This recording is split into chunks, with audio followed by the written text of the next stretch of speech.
Hello, and welcome back to Coin Lady channel. Another major triumph for Ripple XRP at the hands of the SEC. When do you anticipate the court's ruling to be made public? What's the magic number of wins you'll need to convince the judge? In today's video, we'll cover these topics in depth, as the widespread gap between men and women in the crypto market has been a boon to Europe. CEO of Ripple, Brad Garlinghouse, told CNBC that the sexist crackdown would limit his company's relationships with U.S. firms and inhabitants, thus he and his team would be forced to expand their operations outside of the country. For the same reason that 95% of our customers are outside of the U.S. UI, the SEC's enforcement has prompted companies like Ripple to invest more. CEO Garlinghouse said that the acquisition of Swiss firm Medico was a perfect fit in terms of clientele and geographic proximity. The acquisition of Medico for $250 million is expected to increase its international reach and provide access to its A-list clientele, which includes BNP Paribas, Citi, and Societe Generale. After the breakdown of the U.S. government's previous regulatory framework for cryptocurrencies, Garlinghouse recommended that U.S. authorities study the approaches used by the United Kingdom, the United Arab Emirates, and Singapore. According to Garlinghouse, clarity permits business owners and investors to have constructive interactions with government. According to SEC correspondence, Ripple's XRP coin might not qualify as a security. These exchanges imply that XRP might fail to qualify as an investment contract under the Howey test. John Deaton, a legal expert, uncovered these conversations in the footnotes of court documents, including motions to dismiss and responses to motions to dismiss. It appears from the Deaton correspondence in Exhibit 220 that XRP might fail the Howey test. Deaton admits that the significance of the emails was initially underestimated due to their location within a phrase addressing independent market participants' sex research that concluded our offer was not a security. Ripple. In the midst of the court struggle, the 6th District Payment Company may be discussing a settlement. Ripple has asked for an additional week to provide public redacted versions of its cross motions for summary judgment and supporting exactment and supporting exhibits, including the Hinman documents. Attorney and additional supporter John Deaton anticipates the SEC will continue the litigation when the Hinman docs are released, since they highlight former SEC Director William Hinman's 2018 remark declare in Bitcoin bid Tetra and Ethereum ETH not securities. The ripple effect, he thinks, would have died down by the time these supplies reached them. Judge Annalisa Torres refused the prosecutor's bid to seal the disputed diamond papers, enabling Ripple to postpone their release until June 13. Deaton believes SEC head Gary Gensler, who hates the crypto business, will see the lawsuit through. As of June 6, 2020, the court order specified that both parties had exactly 21 days following the sealing judgment to produce public redacted summary judgment materials since the judge ruled on May 16, 2020. The documents included former SEC Division Director William Hyman's 2018 summit speech declaring Ethereum ETH and Bitcoin BCA not securities. As he later confirmed, the Hinman papers will be included in the public redacted versions of the cross motions for summary judgments and associated exhibits. As with the prior expert testimony motions dubbed Delbert motions, which were much smaller volume minutes, the judge granted this request that the parties submitted in light of the volume of the materials and redactions.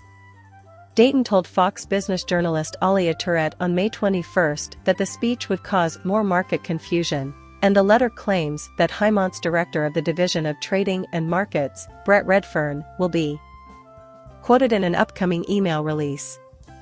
To propose that the Howey test should be understood within the common law framework, Stuart Alder-Rohde, the chief legal officer of Ripple's, previously cited a U.S. Supreme Court judgment that legal teams and courts should adjust aspects from earlier cases to match the developing legal landscape. According to a Supreme Court decision he referenced last week, art lithographs offered for investment are not securities if the seller has no post-sale contractual commitments to the customer. This decision was made in 1976. Sufficient evidence to deduce that the cited passage fails to meet all of the Howey analysis's requirements, and is thus not a security within the meaning of the federal securities laws. According to the email, the legitimacy of Ripple's action depends on XRP and other cryptocurrencies passing the Howey test for securities. If the SEC publicly or privately declares that XRP is not a security, Ripple's case might be rendered moot. Pro-cryptocurrency attorney Bill Morgan suspected a communication was delivered by a Secret Service attorney, and Deaton agreed that the SEC's representative may have been paraphrasing another XRP research. Morgan chimed in, saying that the SEC is likely to release Hyman's emails to dispel these rumors because of how many people were involved and commented on Hyman's speech. In the past week, Ripple has made a number of announcements aimed at expanding its platform.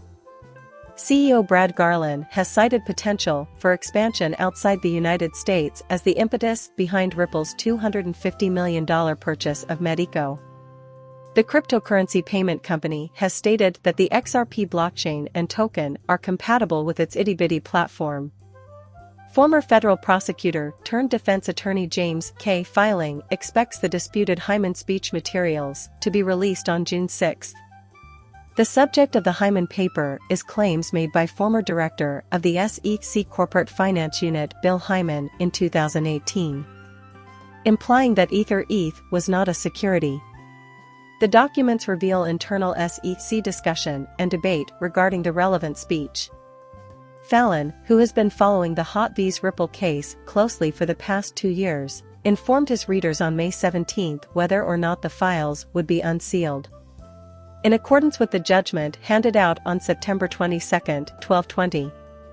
According to the sealing ruling, the parties have from the date of the verdict yesterday until June 6 to submit publicly available redacted versions of the summary judgment papers. Schedules are subject to change if the SEC appeals or if a compromise is reached.